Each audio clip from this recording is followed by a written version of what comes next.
اعوذ باللہ من الشیطان الرجیم بسم اللہ الرحمن الرحیم اللہم صلی علی محمد و آل محمد الائمہ المہدیین وسلم تسلیما۔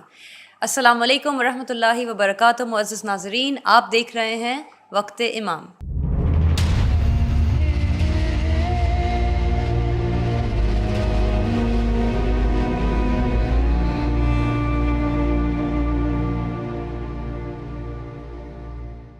جی، تو آج ہم اس قسم میں بات کریں گے ابراہیم علیہ السلام کے ساتھ تیسرے عہد نامے کے بارے میں، اور جس موضوع پہ ہم گفتگو کرنے والے ہیں وہ ابراہیم علیہ السلام کی زندگی کے بارے میں گفتگو ہوگی، جس میں ہم دیکھیں گے کہ اس زمانے کی شریعت میں کیا کیا موجود تھا اور اس عہد نامے میں اللہ سبحانہ و تعالیٰ نے انسانوں کے لیے کیا بنایا۔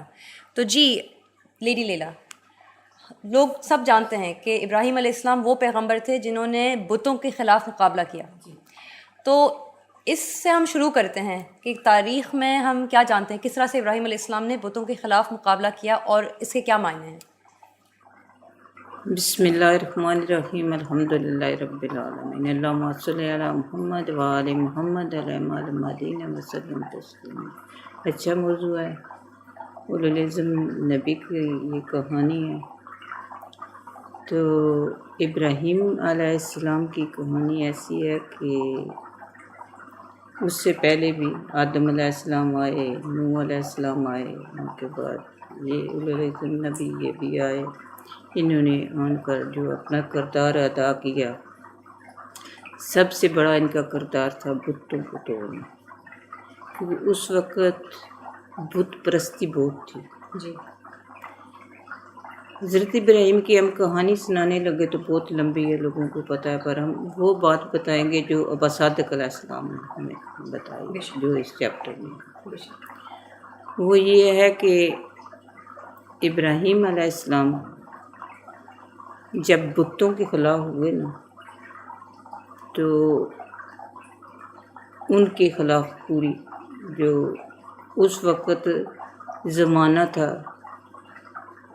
نامرود کا، نامرود بیٹا تھا کین کا، کین بیٹا تھا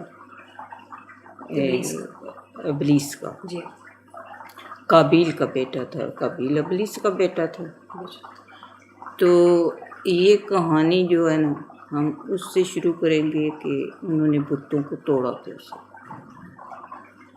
جب ابراہیم علیہ السلام خلاف ہوئے کہ خدا ایک ہے، اس کی عبادت کی جائے، یہ بت جو ہیں یہ پتھر کے بت ہیں، نہ بول سکتے ہیں نہ کوئی بتا سکتے ہیں، ان کی تم عبادت نہ کیا کرو۔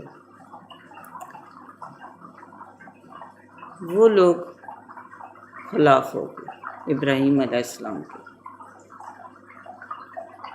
انہوں نے جا کر شکایت نمرود سے کی کہ ابراہیم جو ہے ہمارے خداؤں کو برا بھلا کہتا ہے اور کہتا ہے کہ ان کو عبادت نہ کی جائے۔ نمرود نے حکم دیا کہ ابراہیم کو ہمارے حوالے کرو۔ جی جب ابراہیم علیہ السلام کو نمرود کے سپرد کیا گیا تو نمرود نے کہا کہ آپ کو سجدہ کر۔ ابراہیم علیہ السلام نے کہا کہ نہیں، میں کیوں نہ اس پانی کو سجدہ کروں جو اس کو بجھا دیتی ہے۔ ان کا مقصد یہ تھا کہ یہ وہ چیز ہے جس سے پانی بجھا سکتا ہے، جو ہمیشہ کے لیے نہیں ہے۔ جی اللہ سبحانہ تعالیٰ ہمیشہ کے لیے ہے۔ اس نے کہا ٹھیک ہے تو کر سجدہ۔ انہوں نے کہا تو کیوں نہ میں ان بادلوں کو سجدہ کروں جو اس پانی کو اٹھائے ہوئے ہیں۔ پھر بھی اس نے کہا ٹھیک ہے تو بادلوں کو سجدہ کر۔ حضرت ابراہیم علیہ السلام نے کہا کہ کیوں نہ میں ہوا کو سجدہ کروں جس نے اس پانی کو اٹھائے، اس بادلوں کو بکھیرے ہوئے ہیں۔ تو اس وقت نمرود کو غصہ آ گیا۔ اس نے کہا کہ تم مجھے باتوں میں الجھا رہے ہو۔ اس کی غصے کا نتیجہ یہ تھا کہ حضرت ابراہیم کو آگ میں پھینک دیا جائے۔ اس نے بہت آگ جلائی، ایسی آگ تھی کہ جو اس وقت آدم علیہ السلام کے بیٹوں سے یہ قابیل سے یہ ریت چلی تھی آگ کی جی کہ وہ جو قربانی دیتے تھے وہ آگ میں پھینکتے تھے. ایسے ہی انہوں نے کہا کہ ہم بھی نامرود نے کہ میں قربانی ابراہیم کی دوں گا آگ میں پھینک کر. آگ جلائی گئی. جو تھے نا ابراہیم، ان کا بھائی ساتھ کھڑا تھا. اس نے دیکھا کہ یہ آگ میں جل گیا تو نامرود مجھے بھی نہیں چھوڑے گا. چلو میں یہ ایسا کرتا ہوں کہ یہ ابراہیم بچ گیا تو میں کہوں گا کہ میں ابراہیم کی سائڈ دوں گا. تو یہ نامرود بچ گیا تو میں کہوں گا کہ میں اس کی سائڈ لوں. ابراہیم علیہ السلام کو آگ میں پھینک دیا گیا. اللہ سبحانہ تعالیٰ نے کہا کہ وہی نازل ہوئی کہ تم مجھے یاد کر، میں تیرے ساتھ ہوں. ایک آیت انہوں نے بھیجی کہ یہ پڑھیں حسبنا اللہ و نعم الوکیل، تو ہی میرا مددگار ہے، تو خدا ہے. اللہ نے مدد کی، آگ گلزار بن گئی. حضرت ابراہیم علیہ السلام بچ گئے. جو ان کا بھائی ساتھ کھڑا تھا نامرود نے پوچھا کہ تم کس سائڈ کا؟ اس نے کہا کہ میں ابراہیم کی سائڈ سے. میں نے کہا بھائی، اس نے اٹھا کر نا اس ابراہیم علیہ السلام کے بھائی کو آگ میں پھینک دیا. وہ جل گیا. وجہ بتانے کی ہے کہ ابراہیم علیہ السلام کا عقیدہ سچا تھا. وہ اپنے رب پر بھروسہ رکھتے تھے، اللہ کو مانتے تھے، بتوں کو نہیں پوجتے تھے. جو بھائی تھا اس کا عقیدہ ادھر بھی تھا ادھر بھی تھا، پکا عقیدہ نہیں تھا. جی. تو اس کو انہوں نے جب پھینکا وہ جل گیا. جی. شریعت کا مطلب یہ ہے کہ شریعت جب بدلتی ہے نا، ہر شریعت کے ساتھ اللہ سبحانہ تعالیٰ کا ایک نیا نظام ہوتا ہے، وہ بھی بدلتا ہے. جی. حضرت ابراہیم علیہ السلام کے جلانے کے بعد جب ایک عذاب آیا، وہ عذاب کیا تھا؟ جلانے کے بعد ایک عذاب آیا. جی. کیونکہ جب شریعت بدلتی ہے ایک عذاب ہوتا ہے ہر دور میں، کیونکہ عہد نامہ ٹوٹ جاتا ہے. عہد نامہ ٹوٹ جاتا ہے. تو کیا ہوا؟ قوموں کی زبانیں بدل گئی. ایک زبان تھی، سب قوم کی ایک زبان تھی. اللہ سبحانہ تعالیٰ نے ان قوموں کو ایسا بکھیر دیا کہ ان کی زبانیں بھی بدل گئی. ایک دوسرے کی زبانیں سمجھتے نہیں تھے. حضرت ابراہیم علیہ السلام ایسے اولوالعزم نبی تھے کہ جن کو اللہ سبحانہ تعالیٰ نے رسالت بھی دی، نبوت بھی دی اور امامت بھی دی. جی. میں نے کہا کہ اے میرا بندہ، اس کو میں نبوت بھی دوں گا، رسالت بھی دوں گا اور امامت بھی دوں گا. ابراہیم علیہ السلام نے کہا اللہ سبحانہ تعالیٰ اگر مجھے تم نے اتنی نعمتوں سے نوازا تو میری نسل میں بھی امامت دے. اللہ سبحانہ تعالیٰ نے کہا کیوں نہیں، تیری نسل سے امامت ہوگی، تیری نسل سے رسالت ہوگی، تیری نسل سے نبوت ہوگی. جب اللہ سبحانہ تعالیٰ نے ابراہیم علیہ السلام کو وہ بھیجے، فرشتے آئے، انہوں نے آن کر بشارت دی کہ تمہارے پاس اللہ سبحانہ تعالیٰ بیٹا دے گا. نام بھی بتایا اسماعیل رکھنا، اس کی نسل سے ہی تمہیں تیرا نبوت چلے گی، امامت چلے گی. کیونکہ جو اسماعیل علیہ السلام ہے نا، ان سے امامت چلی گئی. جو ان کے دوسرے بیٹے حضرت اسحاق تھے، ان سے کل نبی آئے، پر ان کی نبوت میں اتنے لوگ تھے نا کہ نبیوں کو قتل کر دیتے تھے. جی ہاں، یہاں تک کہ عیسیٰ علیہ السلام کو بھی. جی، عیسیٰ علیہ السلام کو انہوں نے دیکھو سولی پر چڑھا دیا. موسیٰ علیہ السلام کے ساتھ انہوں نے کیا کیا، بنی اسرائیل نے کیا کیا نہیں جی. کتنے کتنے معجزات مانگے، کیا کچھ نہیں موسیٰ علیہ السلام نے کیا، پر پھر بھی انہوں نے ان کا کہا نہ مانا۔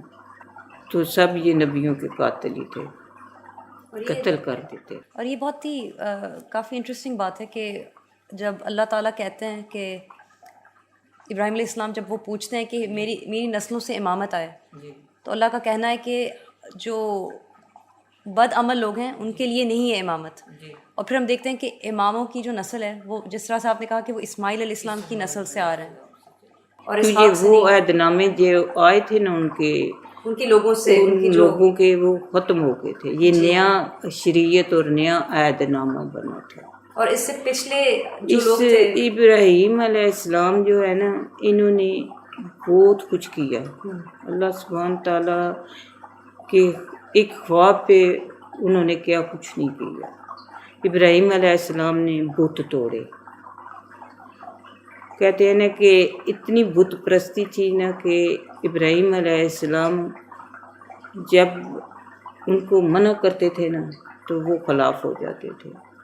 ایسے ہی انہوں نے دیکھو نا، جب ان کا ایک دن آتا ہے، اس دن پہ یہ سب جاتے ایک میدان میں، اس دن ابراہیم علیہ السلام نے کہا کہ میری طبیعت ٹھیک نہیں، میں نہیں جا رہا۔ ابراہیم علیہ السلام نے جب سب چلے گئے تو ابراہیم علیہ السلام نے کیا کیا کہ ایک کلاڑا اٹھایا اور جا کر ان کے سب بت توڑ دیے۔ ایک بت جو بڑا بال بت تھا اسے انہوں نے چھوڑ دیا اور کلاڑا اس کے کاندھے پر رکھ دیا۔ جب وہ واپس آئے تو انہوں نے کہا یہ کیا، یہ تو ہمارے خدا کو کسی نے مار دیا، قتل کر دیا، یہ کیا ہوا؟ انہوں نے کہا یہ ہم ابراہیم علیہ السلام ہمارے بتوں کے خلاف تھے، وہ ان کو برا بلا بھی کہتے تھے تو کہتے تھے کہ ان کو نہ۔ جب ابراہیم علیہ السلام کو بلایا گیا، پوچھا گیا کہ یہ بتوں کا کہ یہ کیا ہمارے خدا کو آپ نے یہ کیا کیا، انہوں نے کہا میں نے کچھ نہیں کیا، یہ پوچھو جو آپ کا یہ بڑا خدا کھڑا ہے جس کے کاندھے پر کلاڑی رکھی ہوئی ہے، اس سے پوچھو کہ اس نے ان کو کیا کیا۔ انہوں نے کہا یہ تو بول ہی نہیں سکتا، یہ کیا بتائے گا۔ انہوں نے کہا اگر یہ بول نہیں سکتا، یہ کہہ نہیں سکتا تو یہ خدا کا، ہاں یہ خدا ہے، خدا تو سب کچھ کر سکتا ہے، خدا کو تو کوئی مار ہی نہیں سکتا، وہ ہمیشہ کے لیے ہے۔ تو ایسے ہی شریعتیں جب بدلتی ہیں نا، کہنے کا مقصد ہمارا یہ ہے کہ جب بھی شریعت اور عہد نامے بدلتے ہیں، جو اللہ کا حکم ہوتا ہے نا ایسے ہی اس شریعت میں لکھا جاتا ہے۔ صحیح بات ہے۔ حضرت ابراہیم علیہ السلام کے زمانے میں شریعت بدلی، اور سب سے پہلا اس عہد نامے میں کیا تھا؟ ختنہ، بچوں کا، لڑکوں کا ختنہ کرو، اور ایک نشانی بنی تھی، ایک نشانی بنی تھی عہد نامے کی، کیونکہ یہ پہچان تھی۔ اس وقت نوح علیہ السلام کے زمانے میں یا آدم علیہ السلام کے زمانے میں یہ نشانی نہیں تھی، تو مائی ہوا سے اس نے ناجائز بہتا ابلیس نے اٹھا لیا تھا اور ابلیس کی لات پھیل گئی تھی۔ یہ نشانی تھی مومنوں کے لیے، عورتوں کے لیے، کہ ان سے کوئی ابلیس کی اولاد نہ پیدا ہو۔ جی، اور ہم بات کر رہے تھے نا پہلے کہ جب ہم عربی لفظ کو دیکھتے ہیں ختنہ کے لیے، اسے تطہیر کہتے ہیں، اور یعنی پاک کرنا۔ تو پاک کرنے سے کیا مراد ہے؟ کیا چیز پاک ہو رہی ہے؟ وہ آپ نے سمجھایا تھا کہ کس طرح سے وہ نسلوں کو پاک بس نسلوں کو پاک کرنے کے لیے یہی تھا۔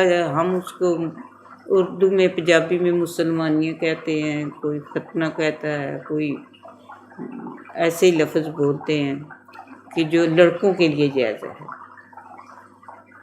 کہ اس چیز کو کاٹنا، ایسا کوئی کہ کہتے تھے کہ یہ نہیں جی یہ سنت ہے، یہ فرض ہے۔ اللہ تعالیٰ کا حکم تھا، یہ ابراہیم سے شروع ہوا تھا کہ کسی کی بیٹیوں کو دھوکہ نہ دے دے، یہ ایک پہچان تھی اس کی۔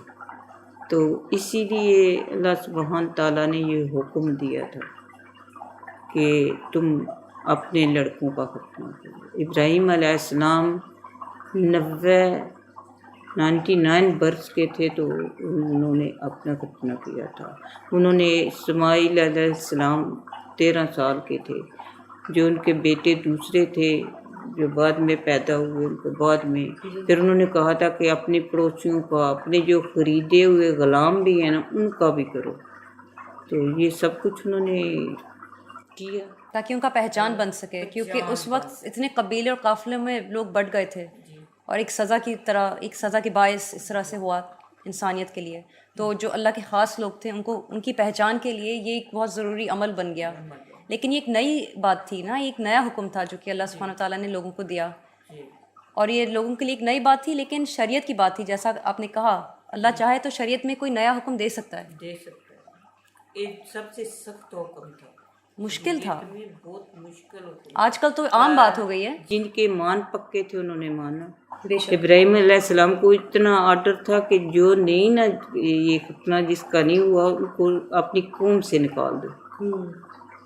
تو یہ سارا سلسلہ جو ہے نا وہاں سے بتانے کا مطلب ہے کہ جو شریعت کہتی ہے وہ کرنا پڑتا ہے۔ بالکل صحیح بات ہے۔ حلال کہیں، حرام کو حرام کہنا پڑتا ہے۔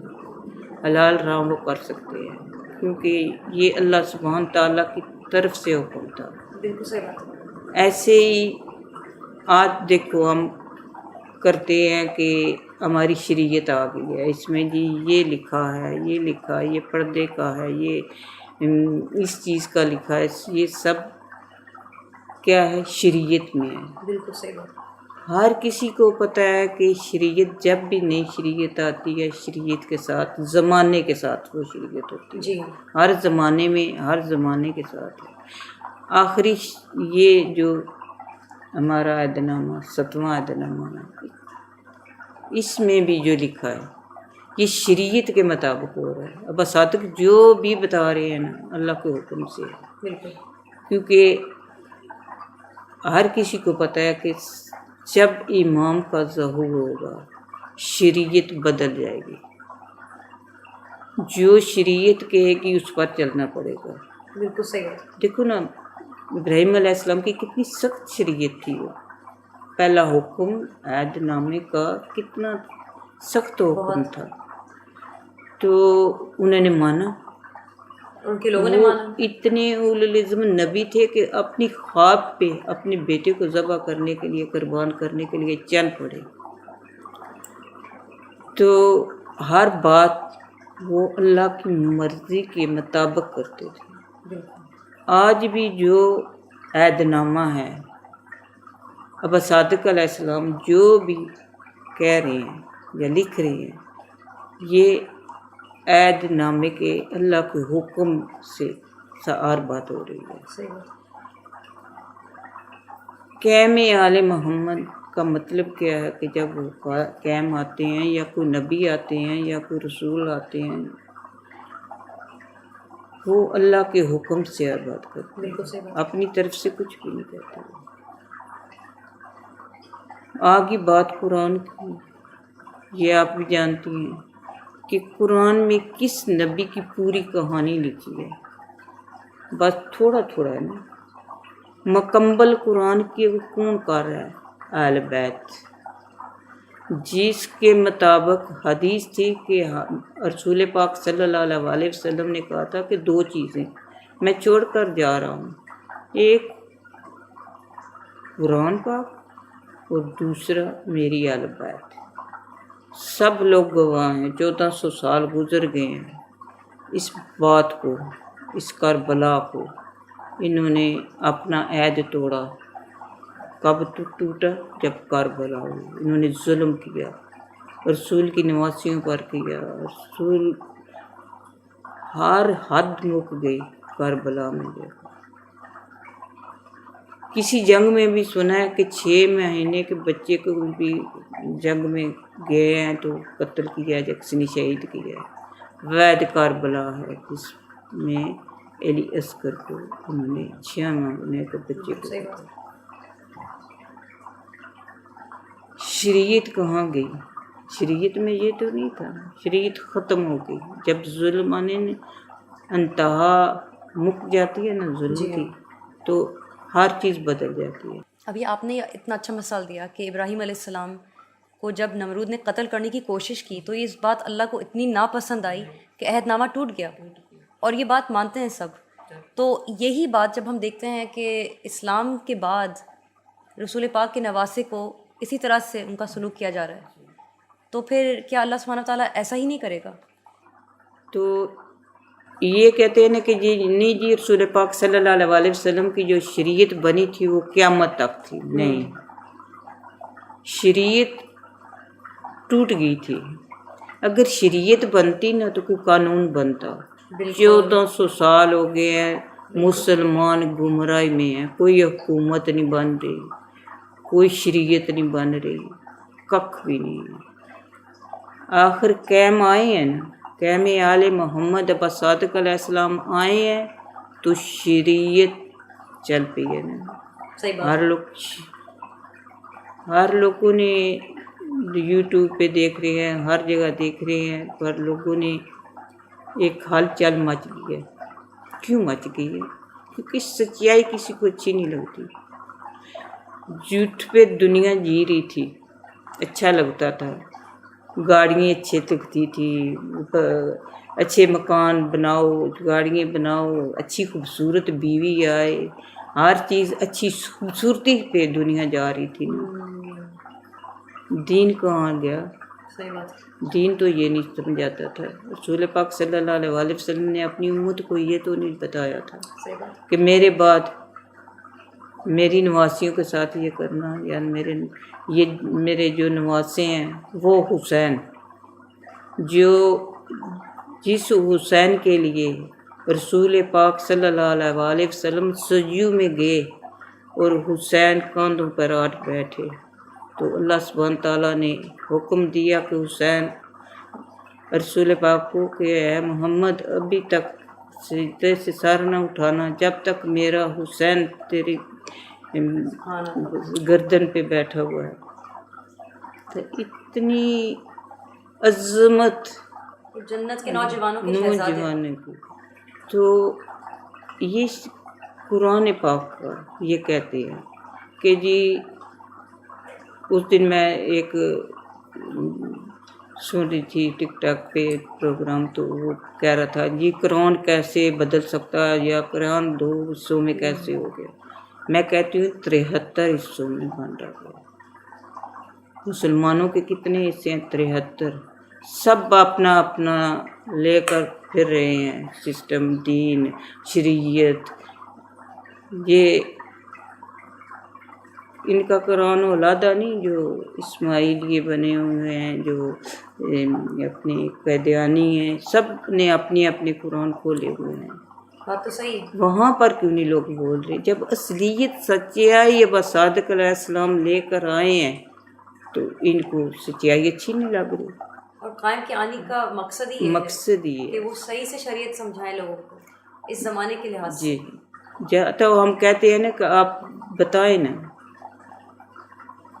قرآن البیت کا لکھا ہوا قرآن جو رسول پاک صلی اللہ علیہ وسلم پر نازل ہوا وہ البیت کے پاس، اور جو عثمان نے قرآن لکھا وہ امت کے پاس. تاریخ کی بات ہے. جی قرآن میں کئی جگہ لکھا ہوا ہے کہ رمضان کے مہینے میں 40 رکعت تراویح پڑھے. یہ قرآن میں بات، یہ قرآن میں تو نہیں نہ لکھا. قرآن میں تو نماز پڑھنے کا جو طریقہ ہے نہیں لکھا. نماز قائم کرو، طریقہ تو نہیں لکھا ہے. طریقہ تو نہیں نہ لکھا. وہ تو حدیث سے ہم جانتے ہیں. یہ سب کچھ کس نے کیا؟ جو بن بیٹھے دین کے علماء، جو علماء تھے دین کے، ان کو انہوں نے سائڈ پہ کر دیا، اور یہ بن بیٹھے علماء. یہ بات جاننا بہت ضروری ہے لوگوں کے لیے. جی تو کس نے قرآن کو سمجھا؟ جی لاکھوں کروڑوں ٹائم آپ قرآن کو پڑھیں، کوئی سمجھا سکا ہے؟ ملا یا مولوی یا مجتہد یا علماء کوئی بھی قرآن کو نہیں سمجھا سکا۔ آج قیم آل محمد ابا صادق آئے ہیں، انہوں نے سچائی آ کر دنیا کے آگے رکھ دی ہے، یہ نہیں چھپا کر۔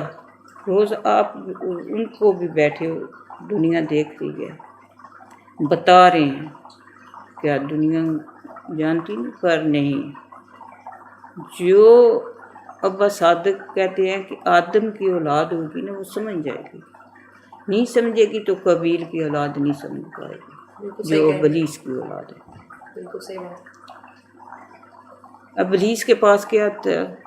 ایک آگ کے علاوہ قابیل آگ کو پوجتا تھا نا، اس کے پاس اس کو علم اتنا تھا کہ آگ کی پوجا کرنی ہے، کیونکہ آدم علیہ السلام نے اس کو کوئی علم دیا ہی نہیں تھا کہ وہ اس کو اپنا بیٹا سمجھنے دیں گے۔ آدم علیہ السلام وہ جانتے تھے کہ اصلی باپ کون ہے، اصلی باپ اس کا کون ہے، تو وہ آگ کی پوجا کرتا تھا۔ تائی تو شیشہ علیہ السلام کو آدم علیہ السلام نے کہا تھا کہ میرے مرنے کے بعد اس علم کو چھپا دینا، تقیہ کے ذریعے، کیونکہ یہ اس کو قابیل کو نہ بتانا۔ بعد میں آیا بھی تھا پوچھنے کے لیے، تو قابیل نے نہیں بتایا تھا، اس نے دھمکی بھی دی کہ میں ابیل کی طرح تجھے بھی قتل کر دوں گا، کہا نہیں، باپ کا آرڈر ہے، میں نہیں بتا سکتا۔ تو یہ ایسی بے دین علماء جو بیٹھے ہوئے ہیں جن کا عقیدہ ہی پیسہ، صحیح کہہ رہی ہیں، تو اس لیے یہ شریعت کو سمجھنا بہت ضروری ہے۔ امام کا قول ہے کہ جو ہماری شریعت کو ہی نہیں مانے گا وہ ہم سے ہے ہی نہیں۔ ایسے ہی ابا صادق علیہ السلام کی مہربانی ہے کہ ہم ان کے سائے کے نیچے آ کے کچھ نہ کچھ ہمیں سمجھ پا گئی۔ اور آپ جیسا کہہ رہی ہیں کہ ختنہ جیسا جو حکم تھا وہ اس زمانے کے لیے، اس زمانے کے لوگوں کے لیے بہت ہی نیا حکم تھا، لیکن اس کو ماننا ضروری تھا، لازمی تھا، واجب تھا۔ اسی طرح سے جیسے حدیث سے ہم جانتے ہیں کہ قائم آل محمد آئیں گے، ایک نئی شریعت کے ساتھ آئیں گے، نئی کتاب کے ساتھ آئیں گے، تو جب وہ آ چکے ہیں اس شریعت کے ساتھ، تو اس شریعت کے احکام کو بھی ماننا کافی ضروری ہے، واجب ہے، سمجھنا بہت ضروری ہے۔ اور اسی وجہ سے امام مہدی علیہ السلام آتے ہیں آخری زمانے میں، اور اسی وجہ سے قائم علیہ السلام آتے ہیں آخری زمانے میں۔ جی، آخری زمانے میں ہر کسی کو پتہ تھا، کیونکہ انہوں نے اللہ کا وعدہ تھا ابراہیم سے کہ میں تیری نسل سے امامت لے کر آؤں گا۔ جب امامت آئی تو انہوں نے کیا کیا؟ ختم کرنے کی کوشش کی۔ بالکل 11ویں امام تک انہوں نے کیا کیا؟ اللہ سبحانہ تعالیٰ نے 12ویں امام کو غیبت میں کر لیا۔ غیبت کیا تھی کہ ہم لوگوں کے آنکھوں کے آگے پردہ ڈال دیا، وہ دنیا میں ہی تھے، سب کچھ دیکھ رہے تھے، ہمارے کرتوت دیکھ رہے تھے۔ پھر ان شیعوں سے میں یہ کہتی ہوں کہ ممبروں پہ کیا آپ کے جو ملا علماء یا جو آپ عالم دین ہیں یہ کیا بتاتے ہیں؟ جھوٹ پھر مارتے ہیں، سچائی تو نہیں نہ بتاتے۔ پھر جب انہوں نے یہ بات کہی ہے کہ اول نہ محمد، اوسو نہ محمد، آخر نہ محمد، کلو نہ محمد، بار میں ہے ہی محمد ہے، تو پھر یہ مان کیوں نہیں رہے؟ اصلیت کچھ اور ہے، پردے کے پیچھے کچھ اور ہے، پردے کے آگے کچھ اور ہے۔ بالکل آپ صحیح کہہ رہی ہیں۔ اور میرے خیال میں اگر جو ناظرین دیکھنے والے ہیں وہ چاہیں کہ وہ زیادہ سمجھ جائیں اس بات کو جو ہم کہہ رہے ہیں ڈیٹیل میں، وہ ضرور غایۃ الحکیم کی کتاب کو پڑھ سکتے ہیں۔ آپ ہماری ویب سائٹ پہ فری ڈاؤن لوڈ کے لیے دیکھ سکتے ہیں اس کتاب کو، ہمارے ڈسکرپشن باکس میں بھی اس کا لنک موجود ہے، اور ٹیلی گرام گروپ کا بھی ہمارا جو لنک ہے وہ بھی ہم آپ کے لیے ایکسیسیبل کر دیں گے ڈسکرپشن باکس میں، آپ وہاں سے اسے حاصل کر سکتے ہیں۔ اور جی انشاءاللہ لیڈی لیلا اگر اجازت ہو تو یہ پروگرام ہمارا صرف دنیا کو بتانے کے لیے تھا کہ شریعت میں چینجنگ ضرورت ہر دور میں آئی ہے، اسی لیے خدا حافظ۔ جی السلام علیکم ورحمۃ اللہ وبرکاتہ۔